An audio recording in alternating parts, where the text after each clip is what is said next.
ಶ್ರೀ ಮಂಜುನಾಥ್ ದಿವಪ ಪಲ್ಲೆ ಇವರು ದಿನಾಂಕ 8/11/2025 ನಮ್ಮ ಸ್ವಂತ ತಮ್ಮನಾದ ಇವರು ಗಂಗಾವತಿಗೆ ಹೋಗಿ ಮರಳಿ ಬರುವಾಗ ಗಂಗಾವತಿ ಹತ್ತಿರ ದಾಸನಾಳ್ ಬ್ರಿಡ್ಜ್ ನಲ್ಲಿ ಈಜಾಡಲು ಹೋಗಿ ನಾಪತ್ತೆಯಾಗಿರುತ್ತಾರೆ.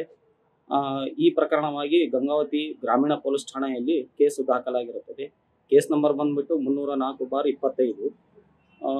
ಇದು ಪೊಲೀಸ್ ಇಲಾಖೆಯವರು ಇದನ್ನು ನೀರಿನಲ್ಲಿ ಮಾತ್ರ ವಿಚಾರಿಸಲಾಗಿ ತನಿಖೆ ಮಾಡಿದ್ದಾರೆ. ಆದರೆ ಹೊರಗಡೆ ತನಿಖೆ ಮಾಡಬೇಕೆಂದು ಅವರಲ್ಲಿ ವಿನಂತಿಸಿಕೊಳ್ಳುತ್ತೆ.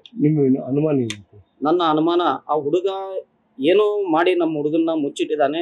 ಒಂದು ಇಲ್ಲಾಂದ್ರೆ ಇವನು ಈಜಾಡಕ್ಕೆ ಹೋಗಿದಾನಂತ ಊರನ್ನವರು ಎಲ್ಲರೂ ಹೇಳ್ತಾ ಇದ್ದಾರೆ. ಬಟ್ ಇವ್ನು ಈಜ್ ಪರ್ಫೆಕ್ಟ್ ಆಗಿ ಬರ್ತಾ ಇದೆ. ಇವನು ಎಲ್ಲಿ ಮುಂದೆ ತಲೆಗೆ ಹೊಡೆತ ಬಿದ್ದು ಎದ್ದು ಹೋಗಿರ್ಬೋದು ನನ್ನ ಅನಿಸಿಕೆ. ಬಟ್ ಪೊಲೀಸರು ಯಾವುದೇ ಕಾರಣಕ್ಕೂ ಅವನನ್ನು ಹುಡುಕಿ ಕೊಡಬೇಕೆಂದು ತಮ್ಮಲ್ಲಿ ವಿನಂತಿಸಿಕೊಳ್ಳುತ್ತಾರೆ.